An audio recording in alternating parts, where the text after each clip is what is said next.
ውድና የተከበራችሁ የኤልሲ ቤተሰቦቼ እንዴት ናችሁ? ደህና ናችሁ? እኔ ደህና ነኝ፣ እግዚአብሔር ይመስገን። እንግዲህ ዛሬ እንዲህ ሆኜ መጥቻለሁ ማለት ነው። ቻሉት። ሰላም ናችሁ? እንዴት ናችሁ? እኔ ደህና ነኝ፣ እግዚአብሔር ይመስገን። ደህና ነኝ፣ ተሽሎኛል። አመመሽ ምናምን እያላችሁ በውስጥ ለምትጠይቁኝ ደህና ነኝ፣ እግዚአብሔር ይመስገን። አሁን ትንሽ ተሽሎኛል። ደህና ናችሁ? እኔ ደህና ነኝ፣ እግዚአብሔር ይመስገን። ላይክ፣ ሼር፣ ሰብስክራይብ እያደረጋችሁ ቤተሰብ ሁኑኝ። ቤተሰቦቼ አበረታቱ፣ ላይክ አድርጉኝ ማለት ነው። ዛሬ በአዲስ ቪዲዮ ነው የመጣሁት። ያ ቪዲዮ ደግሞ ምንድነው? አንዲት እህታችን ከአረብ ሀገር ሄዳ በምታምረው ፍቅረኛዋ ተገደለች ማለት ነው። ያም ደግሞ በጣም ልብን ይነካል፣ ልብን ይሰብራል። እንግዲህ ሴቶቻችን እህቶቻችን በሚመኑት ሰው የኔ ባሉት ሰው በሚወዱት በሚያፈቅሩት ሰው እንግዲህ እየተገደሉ አሁንም ግድያው እንደቀጠለ ነው ማለት ነው። እኔ ደግሞ ቅርታ ትንሽ ጉሮሮዬን ስላመመኝ ያው እንግዲህ ለድምጼ ጥራትም ሆነ ለኩልተፍናዬ ይቅርታ አድርጉልኝ ማለት ነው። በጣም አሞኛል ማለት ነው ጉሮሮዬን እና እንግዲህ ያው ህግም ስለሌለ እንግዲህ በሀገራችን ላይ ህግም ስለሌለ እንግዲህ እንደምታዩት አሁንም ሴቶቻችን እየተገደሉ ነው። እነ ቀነኒን እነ ትዝታን እንግዲህ እነ ኤደንን ትግራይ ክልል ማስታወስ ይቻላል ማለት ነው። አንዲት እህታችን ደግሞ አሁን ከአረብ ሀገር ቆይታ ሄዳ ለቤተሰቦቿ ሳትናገር ስንት ዓመት ለፍታ መከራዋን አይታ ቤተሰቦችን አገኛለሁ ብላ በምታምነው ፍቅረኛዋ እቀበልሻለሁ ብሎ እንግዲህ ወስዶ ገሏታል ማለት ነው። በጣም በሚያሳዝን ሁኔታ ማለት ነው። እንግዲህ ሴቶቻችን አሁን እህቶቼ የምመክራችሁ ነገር ቢኖር የፈለገ ብትወዱት የፈለገ ብታፈቅሩት የፈለገ ነገር ቢፈጠር የፈለገ ነገር ቢሆን ቤተሰብ ሳታገኙ ወደዛ ሰው ጋር መሄድ አቁሙ። ወደዛ ወደምታምኑት ወደምታፈቅሩት ሰው መሄድ አቁሙ። አሁን ላይ እኔ እውነት ለመናገር እየፈራሁ ነው ለማለት በጣም እየፈራሁ ነው። እንዴት ነውስ አምነን ወንድም እንጠጋው? እኔ አላቅም። ለራሴ በጣም እየተሰላቸው ነው እውነት ስነግራችሁ፣ በጣም እያስጠላኝ፣ በጣም እየከፋኝ፣ በጣም በቃ እንዴ እስከ መቼ ነው እንደዚህ ሆነን የሚለው ነገር በጣም ውስጤን እየነካው ነው ያለና ቤተሰቦቻችን አላቅም ምን እንደምላችሁ። የምር ማወራው ለራሱ ጠፍቶብኛል ማለት ሰው እንግዲህ ይሁንኛል፣ አገባዋለሁ፣ ትዳር ይሆነኛል፣ ህይወት ይሆነኛል ብለን እያሰብን አምነሽ በምታምኙ ሰው መገደል በጣም ከባድ ነው። በጣም የሚያም ነገር ነው። በጣም ልብን ይሰብራል በእውነት ማለት ነውና እስኪ የኛው ቪዲዮ አይተን እንመለስ። ላንተ ብዬ ነው መሰደደው ብላኛለች። ዱርዬ እንዳትሆንብኝ ተማር ስትለኝም ነበር። ሞቷን መስማቴ እጅግ አዝኛለሁ ሲል መሪር የሆነ ሀዘኑን ገልጿል። ለፍቅር ብላ ከቤተሰቦቿ ያስቀደመችው ለህልፈቷ ምክንያት ሆነ። እጅግ ያሳዝናል። ነፍስ ይማር።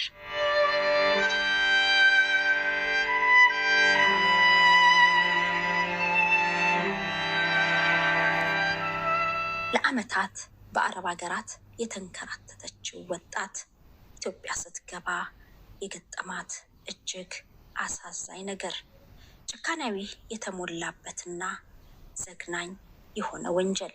ይህቺ ወጣት ከአረብ ሀገር ወደ ኢትዮጵያ ስትገባ ለልጇም ሆነ ለወላጅ እናቷ እንዲሁም ለቀሪ ቤተሰቦቿ እንደምትመጣ አልተናገረችም ነበረ። የተወሰኑ ቀናትን ከፍቅረኛዋ ጋር የወደፊት ትዳሬ ይሆነኛል ብላ ካሰበችው ጋር ለማሳለፍ አስባለችና የአንድ ወር ጊዜን አራርቃ ነበር እንደምትመጣ የተናገረችው። በጥር ወር መጨረሻ አካባቢ እመጣለሁ ስትል ለቤተሰቦቿ ተናግራለች። ይሁንና ግን እሷ ወደ ኢትዮጵያ የመጣችው ጥር 2 2017 ዓ.ም ነበረ። የአዲስ አበባ ፖሊስ ኮሚሽን ነገሩን እንዲህ ሲል ዘግቦታል። ጥር 12 2017 ከቀኑ 7 ሰዓት ሲሆን በቦሌ ክፍለ ከተማ ወረዳ 12 ልዩ ቦታው ቡልቡላ ቡና ገለባ ተብሎ በሚጠራው አካባቢ በአንድ ግለሰብ መኖሪያ ግቢ ውስጥ እንግዳ የሆነ የአካባቢውን ጠረን የቀየረ ሽታ ተከሰተ ይላል የአዲስ አበባ ፖሊስ ኮሚሽን። በዚህ ግቢ ውስጥ በተለይ ደግሞ በአንደኛው በተዘጋ ክፍል ውስጥ የሚወጣው ጠረን ብዙዎችን አሳስቧቸዋል። ይህ ጠረን ከየት የመጣ ነው? ሽታው እጅግ ደስ የማያሰኝ ነውና ብዙዎች ግራ ተጋብተዋል። አከራይ የሆኑት እናት ከቤት የሉም። ከወትሮ በተለየ መልኩ የግቢው ጠረን የተቀየረባቸው ልጅ በአንደኛው ተከራይ ቤት ውስጥ የሚወጣው ሽታ ጥሩ አይደለምና ለቤቷ ባለቤትና አከራይ ወደሆነችው አክስቱ ደወለ። የግቢያችን ሽታ ተቀይሯል፣ ምንድን ነው ብሎ ቢጠይቃቸው እሳቸውም ተደጋግፈው በ10 ቀናት ልዩነት የተከበሩትን በዓላት አስታውሰው የገና ቢያልፍ እንኳን የጥምቀት በዓል ሰሞን ላይ ስለሆኑ እንግዲህ ከበዓል የተረፈ ስጋ ይሆናል ጠረን ያመጣው ሲሉ ይመልሳሉ። ነገሩ ግን ከዛም የዘለለና እጅግ አሳዛኝ የሆነ ወንጀል ተፈጽሞ ሽታው ድረሱልኝ በሚል ሀቅ እንዲወጣ ያሳሰበ ይመስላል። በዚህ በተዘጋ ክፍሉ ውስጥ የእናቷንና የልጇን ናፍቆት በውስጧ ሸሽጋ ለነገ ሕይወት ይሆነኛል ብላ ያመነችው ወጣት በግፍ ተገድላ ተዘርራለች። የሽታው ነገር ያሳሰባቸው ለአካባቢው ፖሊስ ጣቢያ ጉዳዩን አመለከቱ። አቤቱታውን የተቀበለው የአዲስ አበባ ፖሊስ ወደ ስፍራው አመራ። የተዘጋው ቤት ተሰብሮ ተገባ። አንዲት ሴት ሕይወቷ አልፎ ተዘርራለች። ነገ ደምቅበታለሁ፣ አምሬ እታይበታለሁ ያለቻቸው ልብሶች በላዩ ላይ ወዳድቀዋል። ይህች ሴት ማነች? ገዳዩስ ማን ነው?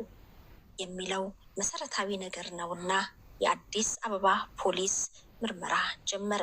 የአዲስ አበባ ፖሊስ የሰው መግደል ወንጀል መርማሪ የሆኑት ምክትል ኢንስፔክተር ሱልጣን ጠቀሳ ስለ ጉዳዩ ሲናገሩ ጥቆማ ከደረሰን ቀን ጀምሮ ለተከታታይ 5 ቀናት የተጠርጣሪን ማንነት እንዲሁም ደግሞ ሟች ማነች የሚለውን የመለየት ስራ ነው የሰራ ነው ይላሉ። የሟች ማንነትን ለመለየት በቤት ውስጥ የተለያዩ መረጃዎችን ማፈላለግ ጀመሩ። እናም የበረራ ትኬቷን አገኙ። ከበረራ ትኬቷ ላይ የፓስፖርት ቁጥሯን በማውጣት ስለሷ መረጃ ሲያሰባስቡ ይህቺ ወጣት ወይንሸት ንጉሴ እንደምትባልና ጥር 2 ቀን 2017 ዓመተ ምህረት አዲስ አበባ ቦሌ አየር ማረፊያ መድረሷ መረጃዎች ይጠቁማሉ።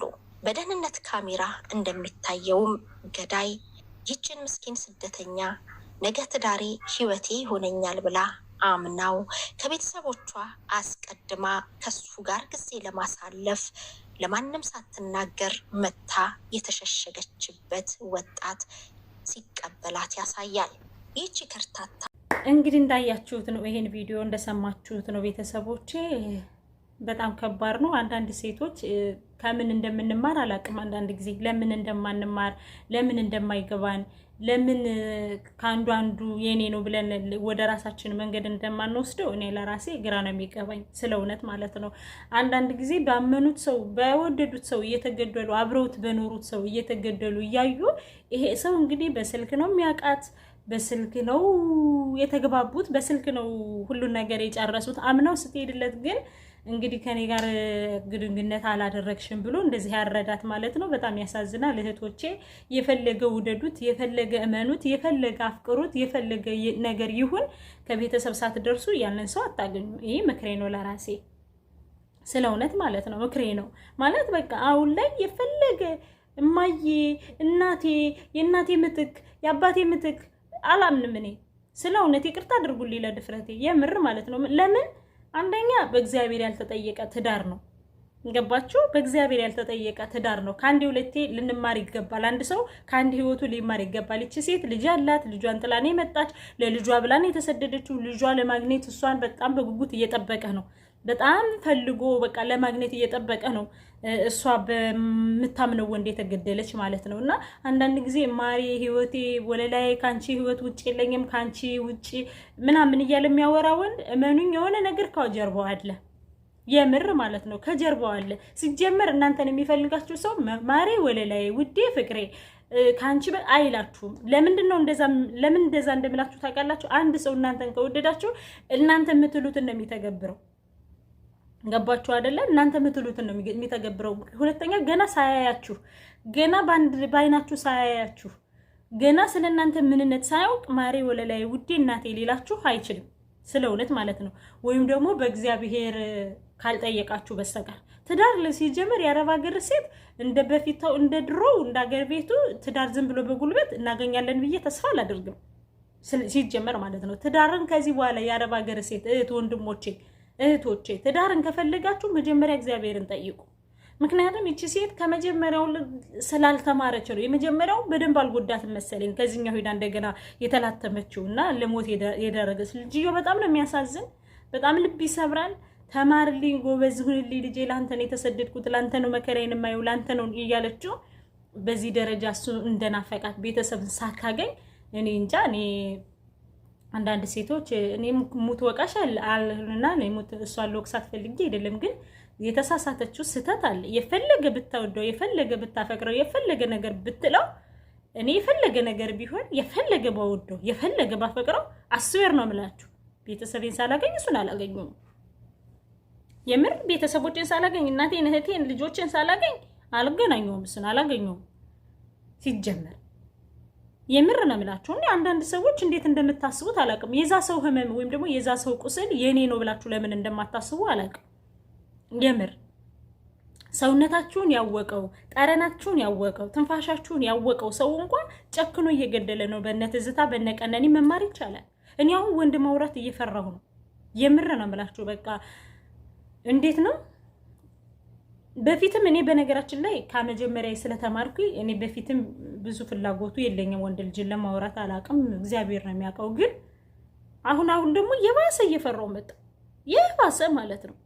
በቃ ፍራቻ ውስጤ ፍራቻ ነው። በቃ አይምሮ ይጨነቃል። ስለ እውነት ምነግራችሁ ጓደኞች፣ አይምሮ ይጨነቃል፣ ውስጤ ይፈራል። እውነት ይሆናል ወይስ ትዳር ይዛለሁ ወይስ አወራለሁ ምናምን እያልኩ በጣም ውስጤን አስጨንቀዋለሁ። በጣም ማለት ነው። በተለይ በቀነኒና በትዝታ ትግራይ ክልል በተገደለችው ሴት አይስወር ነው የምላችሁ። በጣም ነው ውስጤ የተሰማው። በቃ እንዴት ነው ታዲያ አዳምን አቅፈን የምናድረው እኛ ሔዋኖች? እናንተ ስታስቡት እንዴት ነው አዳም አቅፈን የምናድረው? በዚህ ደረጃ እጃቸው እየተሳለ እንትን እያረዱ ከሄዱ እንዴት ነው እኛ ወንዱን አምነን ልንተኛ የምንችለው? እና እኔ በዚህ አጋጣሚ በጣም አይምሮ የተነክቷልና በዚህ አጋጣሚ እንደውም ዶክተር የምትሆኑ ካላችሁ ብታክሙኝ በጣም ደስ ይለኛል። መናገር አልፈልግም፣ ማውራት አልፈልግም፣ ግን በጣም በቃ ውስጤ በጣም እየተረበሸ ነው በወንድ ጉዳይ ማለት ነው። በወንዶች ጉዳይ በጣም ልቤ እየተነካ ነው። እስከ መቼ እንደዚህ ሆነን? እስከ መቼስ አላውቅም። ያን በእውነት እንዲያው አንድ ልጅ ያላችሁ ሲንግል ማም የሆናችሁ የምር ለልጆቻችሁ አስቡ። አያስፈልግም፣ በቃ ወንድ አያስፈልግም፣ የምር አያስፈልግም። እንዴ የምር እንዴ የኔ ባላችሁት ሰው እንደዚህ እየተገደለ የኔ ለተባለ ሰው እንደዚህ እየሆነ ይቺ ልጅ እንግዲህ አረብ ሀገር ስንት ዓመት ተሰቃይታ ስንት ዓመት ለፍታ እናት አባቷን ሳታይ፣ በእርግጥ ስህተቱ የእሷ ነው። መጀመሪያ ወደሱ ከመሄድ ቤተሰቦቿ ጋር መሄድ ነበረባት። ግን ደግሞ የኔ ባለችው ሰው እንደዚህ ከተገደለች የምር እኔ በጣም ነው የፈራው ያለሁት፣ በጣም ነው እያዘንኩ ያለሁት ስለ እውነት ማለት ነው። እኔ መጨረሻ የራሱ አንዳንድ ጊዜ ይናፍቀኛል። እና ሲንግል ማም እንደኔ ሲንግል ማም የሆናችሁ ልጆቻችሁን ያላባት የምታሳድጉ ሰዎች ካላችሁ ለልጆቻችሁ መቆየት ከፈለጋችሁ እኔ ባታወሩ፣ ወንድ ልጅ ባትጀናጀኑ እኔ ውስጤ ነው የምር ነው ማለት ውስጤ ነው። የፈለገ ነገር እንግዲህ አሁን አንዳንድ ጊዜ አቆርበን እናገባለን ቤተክርስቲያን ወስደን። እንዴት ትዝታን እኮ ቆርባ ግብቶ ነው አርዷት ሄደው። የምሬን እኮ ነው የምላችሁ። ትዝታን ገብቶ አግብቷት በስነ ስርዓት በድንግልናዋ ነው ያገኛት ሳትልከሰከስ ለዛ እና በዛ ግብቶ ነው አርዷት ሄደው። ታዲያ የትኛው ወንድ ነው የምናምነው ስታስቡት? የትኛው ወንድ ነው ለህይወት ይሆናል ብላችሁ የምታስቡት? 103% ቢሆን እንኳን ማግኘት አትችሉም እነዛን ሰዎች። እና በጣም ከባድ ነው ስለ እውነት። በጣም እያመመኝም እየከፋኝም በቃ እየፈራው ነው። እና አይምሮዬ በጣም ተረብሿል። ምጽፈውን ማወራውን አላውቀውም። በተለይ በዚህ ሰሞን አላውቀውም። እና ይቺ ልጅ ከሰማው ጀምሮ ደግሞ በጣም ነው ልቤ የተነካው። በጣም ከምላችሁ በላይ በቃ ተረበሸ ውስጤ። አይምሮዬ የኔ አይደለም በቃና የአረብ ሀገር ሴቶች የምትጀናጀሩም ካላችሁ፣ የምታፈቅሩም ካላችሁ፣ የምትዋደዱም ካላችሁ መጀመሪያ ከቤተሰብ ሳትደርሱ ያ ሰው እንዲቀበላችሁ አታድርጉ። እኔ የምመክረው ምክር ቢኖር ማለት ነው። ሁለተኛ ነገር ደግሞ በቃ ያ ሰው ምን አይነት ሄዳችሁ እንኳን እዛ ከሄዳችሁ በኋላ ምን አይነት በእርግጥ ሰው በጨው አይደለም ተለክቶ አይቀመስም፣ ግን ምን አይነት ሰው እንደሆነ ምን አይነት በቃ እኔ አላቅም ማወራው ለራሱ ጠፍቶብኛልና ዛሬ በሳቅ አይደለም የመጣውላችሁ። የምር አይምሮዬ ዝብርቅርቅ ብሏል። ታምሜ ያለው ውስጤ በጣም ተረብሿል። አይምሮዬ ትክክል አይደለም። በቃ በማየው በምሰማው ነገር ትክክል አይደለሁም። ወደ ራሴ በቃ መመለስ ፈልጋለሁ። እኔ ለራሴ በጣም ነው ልቤ የተነካውና እህቶቼ የምትጀናጀኑ የምትፋቀሩ ሰዎች ካላችሁ ራሳችሁን ጠብቁ። በቃ ራሳችሁን ጠብቁ። በተለይ ሲንግል ማም ከሆናችሁ እንደው ቢቀርባችሁ በመጀመሪያው ትምህርት ወስዳችሁ ቢቀርባችሁ ምንም ስለማያደርግ። ምክንያቱም እምነት የለም። የፈለገ እማዬ ውዴ ፍቅሬ ህይወቴ አንቺ ነሽ ተስፋዬ በአንቺ ነው ህይወቴን የቀጠልኩት ምናምን እኔ እንጃ እኔ አይዋጥልኝም ይሄ ነገር። ምክንያቱም ምንም እኔ እንጃ አላቅም ብቻ ምን ለማለት ፈልጌ እንደሆነ አላቅም። ይሁን በትክክል የሚያፈቅራቸው ሰው በትክክል እንኳን ስማችሁን አይጠራውም። ለምን ብዙ ሰው ስለሚያወራ እማዬ እናቴ ውዴ የሚለው ነው የሚበዛበት እና እማዬ ውዴ ማሬ ወለላይ በሚል ተልካሻ ቃል ልባችሁን ባትሰጡ መልካም ነው። እንጃ እኔ ጥሩ ነኝ እያልኩ አይደለም። እኔ ከእናንተ የባስኩ ልፍስፍስ ነኝ። እኔ ከእናንተ የባስኩ ደካማ ሴት ነኝ። ግን ልጅ ስላለች ለልጄ መጠንቀቅ እፈልጋለሁ። በተቻለ አቅም ለልጄ መጠንቀቅ መቆየት እፈልጋለሁ ለማለት ያክል ነው።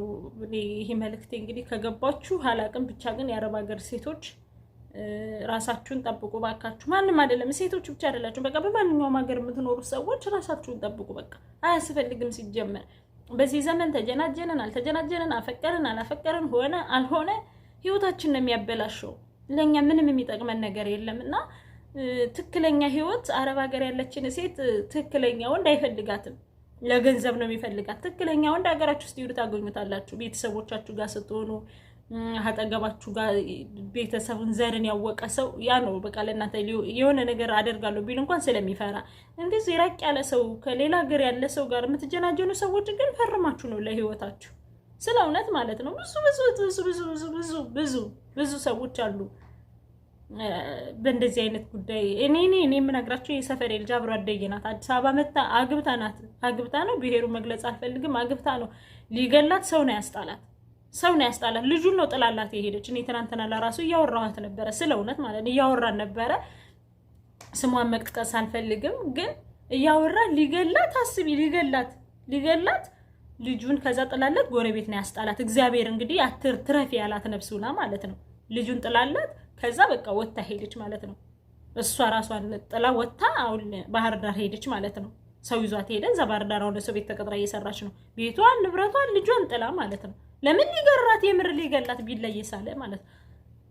ገባ ህፃኒቱ ርር ብላ ስታለቅስ 10 ዓመት ልጅ ናት። ርር ብላ ስታለቅስ ጎረቤት ሲመጣ ቢላውን ይዞ እሷና እሱ ተናንቃ ከዛ ጎረቤት አስጥሏት ምንም ነገር ሳትይዝ ጥላ ሄደች ማለት ነው። እንዲሁም አንዲት ዩቲዩበር ከዚህ ሀገር ሳውዲ አረቢያ ነው ዱባይ ቆይታ ልጅ ወልዳለት ምናምን እነሱ ለራሷ አሁን እየቀጠቀጣት የድረሱልኝ ጥሪ እያቀረበች ነው።